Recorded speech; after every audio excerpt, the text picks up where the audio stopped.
Hace un par de semanas atrás, la Cámara de Diputados cerró la puerta de conversar esto de la reforma tributaria al ministro Marcel. Y tras ello se convocaron diversos sectores, la idea de ir conversando algunas opiniones respecto a este proceso, el pacto tributario y fiscal.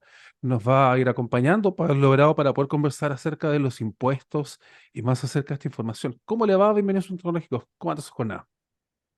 Hola Klaus, bien, muchas gracias. Todo bien. Genial. ¿Es positivo crear este tipo de diálogos e ir conversando con diversos actores tributarios acá en el país? Sí, mira, es súper interesante tu pregunta porque al final de cuentas hay que mirarlo como desde el punto de vista democrático. Una reforma tributaria afecta a todos los sectores de la nación, ¿ya? O sea, no solamente, digamos, diversas industrias, contribuyentes de menores ingresos, de mayores ingresos, representantes de diversos sectores, pero el gobierno al final representa un solo sector. Entonces, siempre es positivo que antes de comenzar a discutir un proyecto de esta envergadura, se llame a los distintos actores para conocer sus opiniones de lo que va a venir. Y bueno, o sea, si nosotros recordamos, esto pasó justo antes de la presentación del primer proyecto, el que fue rechazado recién, y ahora lo primero que dijeron fueron vamos a convocar de nuevo en un proceso bastante más formal. O sea, antes fue como un proceso, yo te diría, de participación ciudadana en que todos podían llegar con sus opiniones y al final se logró, digamos, una gran base de datos que fue muy difícil de procesar en tan poco tiempo, pero ahora fue bastante más con pinza. O sea, dijimos vamos a llamar representantes de este sector económico, de la CPC, del gremio de los constructores, del gremio de los funcionarios del Servicio de Impuestos Internos, fue bastante más con pinza, lo cual acota más la información y permite, digamos, trabajar y procesarla mejor. Y en esta misma materia, por ejemplo, ¿en qué situación se encuentra esta reforma? ¿Cómo hay que observarla? ¿Cómo hay que mirarla para poder también empezar a hacer el análisis? Claro, sí.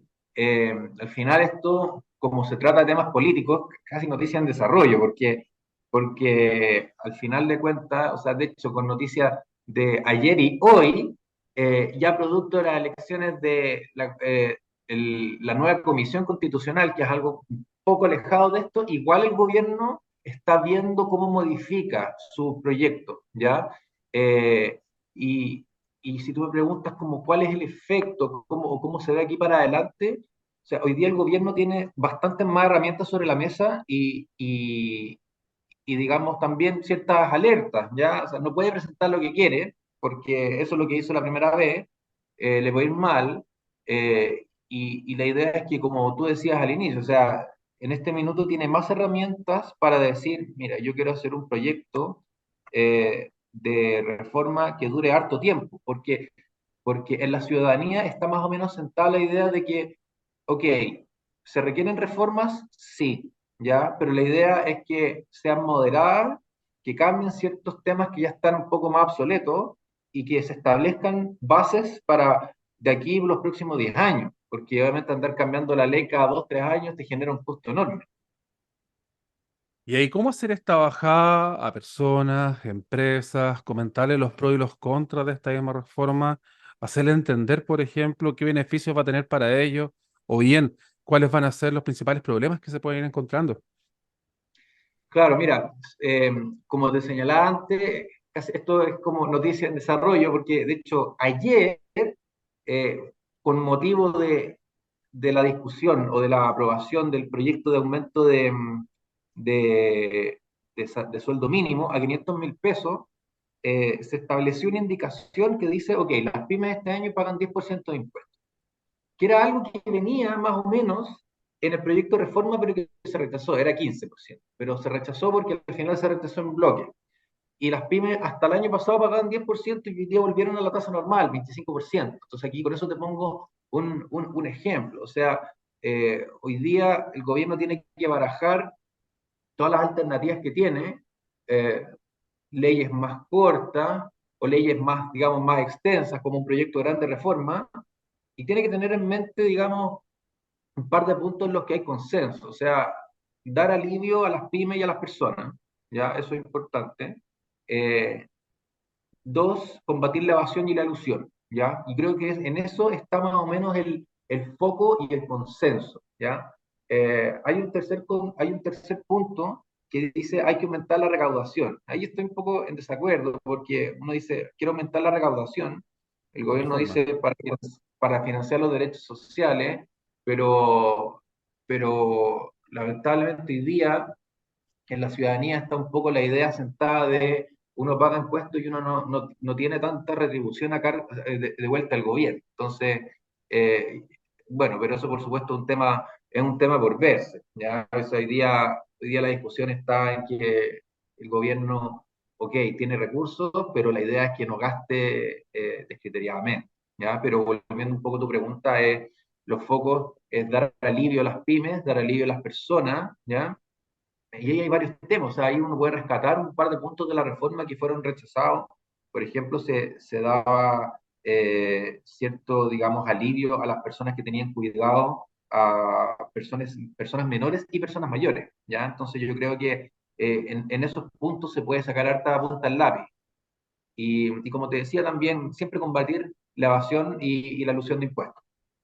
¿Afecta estar detrás de varias reformas pasadas que se vayan haciendo este tipo de ajustes y que cada gobierno vaya haciendo optimizaciones, por decirlo, o quizás ajustes de la otra reforma?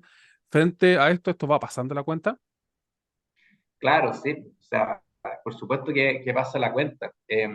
Y o sea, yo que estoy en el rubro de impuestos, o sea, uno ve lo que sufren los contadores,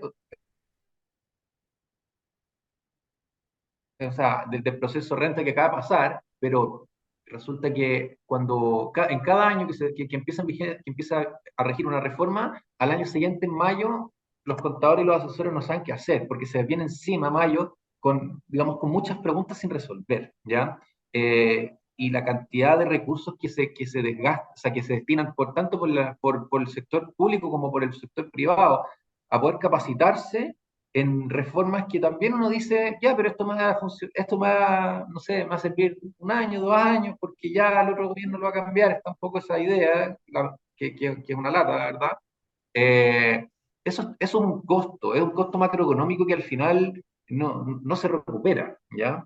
Entonces, y es un desgaste también para el gremio, o sea, sobre todo el gremio de los contadores, yo empatizo mucho con ellos porque siempre dicen, oye, podemos, no sé, postergar un poco el proceso de declaración de renta y nunca hay un poco, eh, no los escuchan mucho en el gobierno porque andan corriendo mayo completo, los tipos no duermen, tienen que hacer un poco magia con el mes que tienen para declarar. Y yo creo que ahí podrían haber miles de alternativas por parte del gobierno, o sea, o bien dejar el proceso de declaración renta desde enero hasta mayo, o sea, perdón, hasta fines de abril, o bien postergarlo de abril un par de veces más a junio, como ocurre en algunos otros países.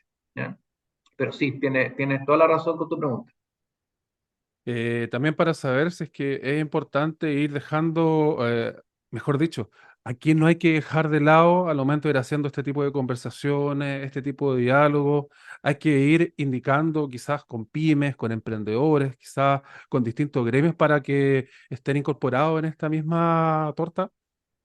Sí, efectivamente, o sea, al final de cuentas, no solamente estos diálogos se producen antes de la presentación del proyecto, pero algo muy importante es que durante la tramitación del proyecto, y esto ya no es tema del gobierno, sino también es tema de los parlamentarios, darse el tiempo de escuchar a representantes de los diversos actores durante la tramitación del proyecto de ley. ¿Ya? Muchas veces los parlamentarios dicen, ok, hoy día va a presentar tal persona, representante de este gremio, y presenta y no consideran mucho sus opiniones, pero en estos proyectos de esta envergadura, o sea, yo creo que más que apurar una decisión porque ahí el gobierno es el que tiene, digamos, el sartén por el mango de apurar el tiempo en el que se puede discutir el proyecto de ley, realmente dice, en este punto necesitamos que se apruebe en 3 días, y él va a manejar, y el gobierno va manejando la urgencia de los proyectos de ley. Yo creo que para un tema de legitimidad democrática a veces hay que tomarse un poco más de tiempo, escuchar más actores, y sobre todo ponderar las opiniones que tienen, porque nada, al final pasa que esto no pasó ahora, porque efectivamente se rechazó en bloque, pero si uno hace un poco de memoria, en el gobierno de Bachelet 2, el 2014, con la primera gran reforma tributaria, digamos, de los últimos 10 años, eh, se aprobó en 3 semanas, ¿ya? O en un mes, en que básicamente no se permitió mucho la participación de los actores de la ciudadanía. Entonces, al final de cuentas, uno, o sea, se aprobó rápido y a los 6 meses tuvieron que dictar otra ley corrigiendo, digamos, los motes y errores, pero además eh, fue una reforma que en muchos sectores no cuajó mucho. Entonces, y obviamente eso significó, va a operar el próximo gobierno, Piñera 2, para así, y eso es verdad una bola de nieve. ¿Ya? Hay temas como el impuesto al patrimonio que quedó como medio sin saber mucha información respecto a eso, no mostraba claridad respecto a cómo fiscalizarlo. ¿Qué nos podría comentar respecto a eso? Sí, en el impuesto al patrimonio fue básicamente como el caballito de batalla del proyecto y fue defendido con mucho énfasis por el gobierno. Pero en el tiempo, ok, hay varias soluciones empezaron a salir por parte, digamos, de los gremios empresariales, como diciendo, reemplacemos el impuesto al patrimonio con este otro tipo de impuesto, etcétera. Eh, pero hoy día, y eso ya son noticias, digamos, de ayer, del diario, eh, te diría que está perdiendo fuerza, ¿ya? No por un tema digamos, por un tema técnico, sino que por un tema, yo te diría, político. Porque si el gobierno empieza a decir, vamos a poner todos los huevos en la canasta de aprobar el impuesto al patrimonio, hoy día, como tiene menor apoyo que hace un par de meses atrás, quizás no le resulte para poder lograr los acuerdos con otros puntos, ¿ya? Y eso al margen del debate técnico, o sea, el impuesto al patrimonio, de hecho, yo antes de entrar a esta entrevista me metí a una página, digamos, de Estados Unidos, de una fundación que analiza los temas de impuestos en todas partes del mundo, y en Europa ya te quedan muy pocos impuestos al patrimonio, muy pocos países, no más de cuatro, ¿ya? Y todos dicen que es un impuesto muy difícil de fiscalizar porque tú tienes que fijar primero cuánto vale tu patrimonio. Y la verdad, las cosas para los No sabemos. economistas, no lo sabemos. Y para los auditores, o sea, te dicen, no sé, tengo una casa y hoy está al lado del metro, vale mucho, pero si mi valor fiscal es poco, bueno, y hay varios criterios. Entonces, es un impuesto que plantea más dificultades que certezas desde el inicio, ¿ya? Entonces yo creo que, pero te diría más por un tema político que el impuesto al patrimonio, no sé si vaya a estar en el próximo proyecto, pero no creo que sea la principal prioridad del nuevo proyecto. Finalmente, saber qué pasó con el impuesto a la utilidad acumulada, otro de los que aparece en este mismo apartado y que no tuvieron este apoyo necesario como para seguir ahí avanzando. Claro, sí, pues ese impuesto también provocó mucho conflicto, porque al final de cuentas es como es como un resabio del castigo al FUT, lo que llamaba la Bachelet, la presidenta Bachelet, perdón. Entonces, eh, porque al final de cuentas el impuesto a la utilidad acumulada se refiere a las sociedades, digamos, que no son operativas, que no se dedican, por ejemplo, a la venta, a una industria, sino que simplemente son sociedades de inversiones y que mantienen plata, mantienen inversiones de mucho tiempo, y al final esas sociedades no es que significa que, lo- que los dueños la usan para evadir impuestos, o sea, todo lo contrario, a veces la usan como un receptáculo de caja o de dinero que lo usan para invertir en otros proyectos que sí son operativos. ¿Ya? Pero bueno, el proyecto decía, ok, ese tipo de sociedades que tienen un digamos, acumuladas muchas utilidades, ¿ya? Todos los años tienen que pagar un cercano al 1,8%, ¿ya? Entonces, al final, es como una suerte de impuesto al patrimonio. O sea, al final, en Chile el impuesto a la renta, o sea, la gran parte de los impuestos, o sea, impuestos al patrimonio tenemos re poco. O sea, tenemos la patente comercial, que básicamente yo todos los años pago por lo que tengo de mi negocio, ¿ya? Y las contribuciones. Todos los años pago lo que vale mi propiedad, pero el resto de los impuestos está organizado sobre ganancias, ¿ya? Entonces, que introduzcan a la fuerza dos impuestos que ya no graban, digamos, un flujo o una renta, sino un stock, lo que yo simplemente tengo, independiente que ese año me pudiera haber ido mal, obviamente que genera resquemores. Entonces, porque simplemente uno dice, yo perfecto, yo pago todos mis impuestos, pero por lo que gano. Si un año no gano nada, no pago. Entonces, este año significaba pagar un 1,8 de sociedades que a su vez usan esa plata para invertirla en otras.